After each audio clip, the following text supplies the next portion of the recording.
You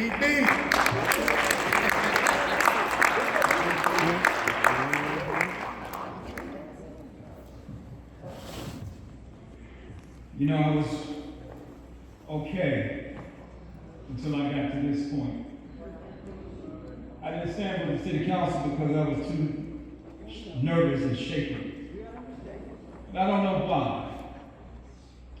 For more than 30 years, I had the good fortune to hang out with Vincent Ford. And it's good to hear mayors talk about him and preachers, to hear labor leaders and others. But we developed such a close friendship and a partnership in a jail cell fascination. He had some kind of jail cell fetish, I believe. I went to jail, I went to jail about 13 times, and I think Vincent went to jail at least 2 or 3 times in one day. I told that. That's too much good trouble for me. I'm good on one arrest, but he would go frequently. I never seen a man with the kind of courage and conviction. For the last couple of weeks, I've been trying to process what did he really mean to me.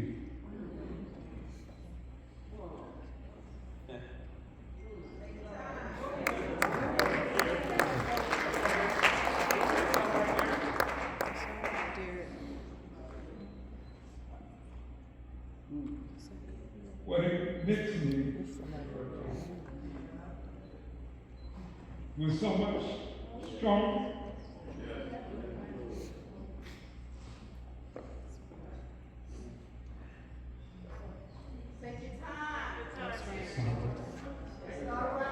It's so much stronger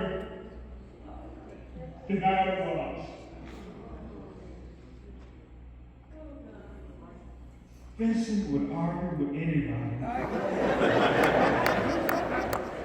In a good way. But what he was so intelligent. I just wanted to be as smart as he was. I never could be. Vincent had the unique ability to analyze systems and things and give it back to you so easily. I admired that Vincent made me a college professor. When the legislature would meet, Vincent would tell me, "Can you go to Morehouse and keep my class?"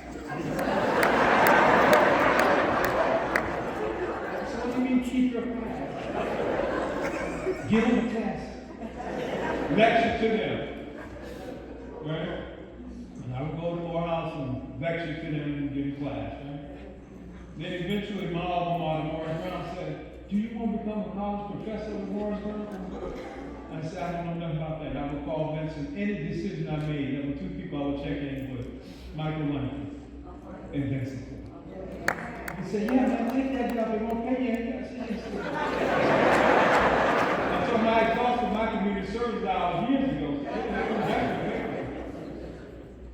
I said, "I don't know nothing about it. No college for me." He said, "I'll write the syllabus, I'll do the plan," and that's exactly what he did. And I taught. In fact, there was another young fellow who would drag along that I would see going into, we would have the same 8 o'clock class. It was the Reverend A.A. Motley. We were teaching together at Morris Brown.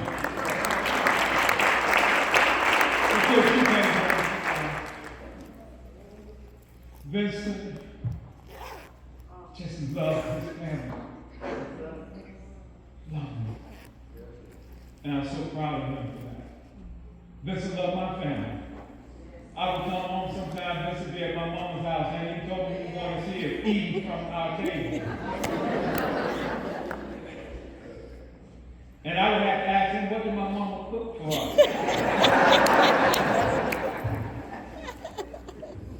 We traveled to Egypt. I go every year down. Vincent called me up and said, "I'm going with you." We went to Egypt. And we were trying to get everybody back. We were running late after doing all the souvenir shopping and got stuck at the airport. And I'm up there with Elvin trying to get us through. And I hear this commotion in the back. And it's Vincent. Some guy tried to jump the line and he told me he wouldn't have no parts of that. I look back and go, please go there. We are in Egypt, not East Point. I have absolutely no pull over here. None. No sheriff, no mayor we can call. Get him. Last 2 weeks, this is the kind of relationship we have. This is to get me to go anywhere with him. And I was glad to go. But there was one place he went that I had great regret. And y'all gonna get mad at me because I gotta tell the truth. You know, been Egypt all out of town and everywhere else. But he got me to go to the elements.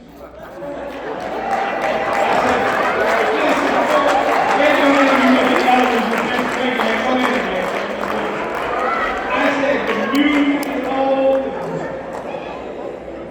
the place is old. I tell you, I'm a young 59. This ain't my crowd. There has been gold suit at that place in this place. Lastly, Vincent started calling me about a month or two ago. And every night, Reverend Matt, Vincent would say, would you pray with me? Oh, praise God. And it was my great pleasure to do I'm that. glad to hear that. And he said, as soon as you get off the radio, pray with me. And then Vincent would, before that, Vincent said, look, all this radio talk you do, he would joke me all the time because I've been in radio now, this year makes 20 years. He said, you don't look all the time, why don't you let me be on that little show you got? I said, yeah, okay, Vincent, next time I'm out of time, you can be on that little show I got.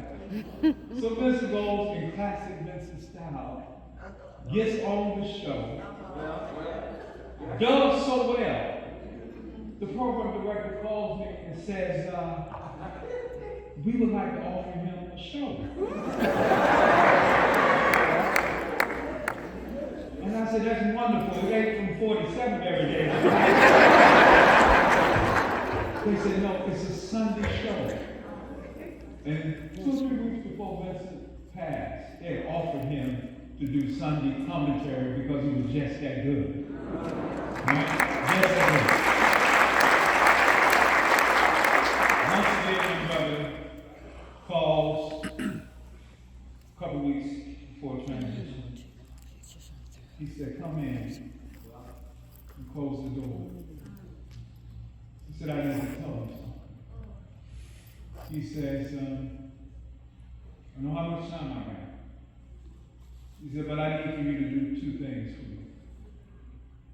And I said, whatever it is that you need. He said, look, and she's probably here, and I know she is. She said, look, you got to, as a senior in my neighborhood, whose air conditioning has gone out, you need to get it fixed. I said, okay. And let me send my guy over, and I'll make sure that it gets done.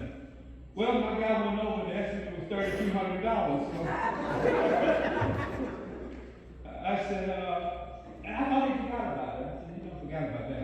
2 days before he makes the transition, he said, did you get the air conditioning fixed yet?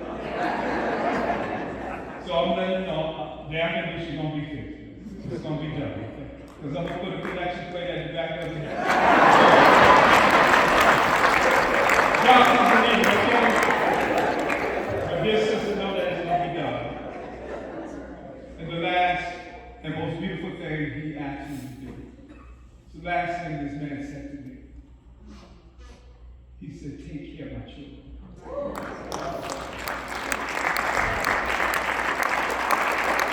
That brother said to me, I don't care what else happens. Just look after my children. And I'm here to let you know I'm going to do that. with y'all's help. Uncommonly good man. Uncommonly good. There's so many stories I could share. But I thank you for being here because he has made all of our lives better. Made me a better man. I lost the protection of the courage. But I didn't lose it all now, so don't try me. When he went up against those who he respected and those who respected him, who did not do right by the people he cared about most. And that was God's children. So thank you all so much. And God bless you.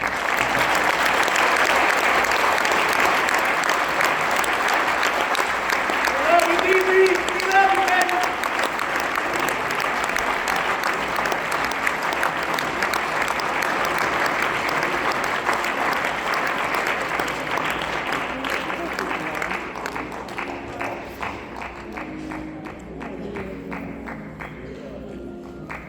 Anybody who claimed to know Vincent knew how much he loved his children. It was all about the future.